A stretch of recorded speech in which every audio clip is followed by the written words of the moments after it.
Well, Robbie, Bognor just lose 2-0 to the champions. Were they that good? Were we that poor? What's your view?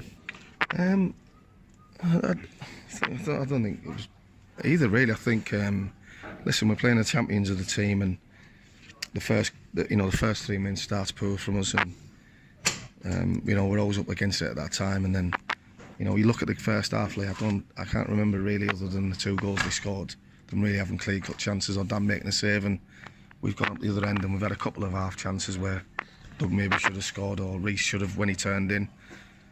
But I just said to them, you can't keep giving teams goals, and their first 2 goals are from outside the box. And the second one was bitterly disappointing, because we initially win the first bit of it, and then he's got literally 5 seconds to score the goal. And in football, inside the box, 5 seconds is a long time. The best strikers or whatever only need a split second, let alone 5 seconds, and he's had that much time to calmly slot it in the back of net. So it was disappointing, but we regrouped at half time. We got a response from which me and Jack wanted, and we've had quite a few chances at the end. Whether they've eased up and the game's dead remains to be seen, but I doubt that their manager or them as a group of players probably would want that. So I think we had a go at the end, and it's just a shame with all the injuries we're getting, but that's just the way it is. Robbie, I'm as I said to you earlier this season, I'm bored of talking about injuries. It's just getting ridiculous. Now, can I have a little bit of an update on Bradley Lethbridge, because it really did not look good, him going off on a stretcher. Do we have a latest? Well, we don't think it particularly looks good. I think he's landed on his hip. He's getting sensations going down his hip. So, and as we all are, we're quite cautious to know what it is, and we're just. I think they're saying that maybe he might have broke his hip or something like that. So that's not a very nice thing. If that is the case, hopefully, it's not that problem. But I never want to use excuses for injuries. And we could have had a fully fit team today, and we might have lost, but we didn't, and we had that many players missing. So we just got to regroup now, and we can fully focus on the 7th now, which we have to gear ourselves for. We have to finish the season strong. We've got a derby game against White Hawk on Monday, and hopefully we can win the next 2 games and finish with some momentum.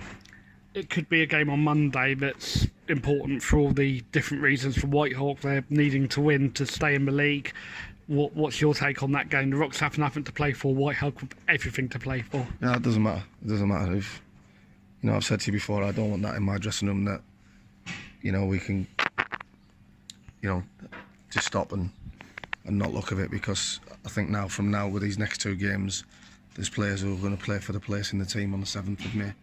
So they can't rest on the laurels, and we've got to make sure as a group of players and the staff that we finish the season as professional as we can, as strong as we can, and like you're saying, leading up to the 7th, we have some momentum. Are the players almost playing for contracts now, because the playoffs have officially gone today, so we're staying at step 3 next season, that's a fact. And the players now have the opportunity, in your eyes, to earn a contract for next season at Bognor Regis Down Football Club? Yeah, I think so. I think it's it's been a disappointing season, which promised so much early on. Not going into the reasons why we've faded away. I think it's evident to know why we faded away, to be honest. But as regarding as the players, they know that nobody's safe, and we must regroup, and we will regroup, and we've got to make sure that we cancel out the issues that we've had this season, which is hard if you're getting injuries. And I've said before, if you're getting injuries where they're muscular and things, you can maybe look at the training, but actually every injury that we're getting is impact, and it's not impact, it's impacting on us, let alone an impact injury. And they're not ones that are 4 and 5, 6 days. It seems to be 5 and 6 weeks. So, but like I say, I'm not using it as an excuse. We've had enough chances in the second half to maybe get something out of the game. Is there anybody out there in the Rocks lineup today that you want to single out for praise? Anyone that really impressed you? No, I think it was a couple of good performances, and I thought Ed Sanders come in and thought he'd done all right.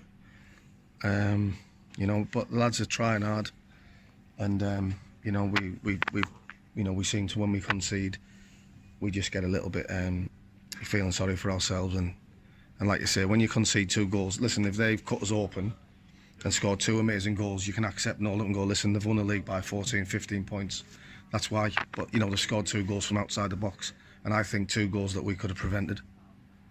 Just remember, Cormac's come on today. One for the future. Yeah, hopefully. You know, he's still 17, just turned 18. Sorry. So you know, he's one that we're keen to give a bit of game time to, and I thought he'd come on and adapted all right. You know, they brought a lively winger in, but you know, he didn't really get done.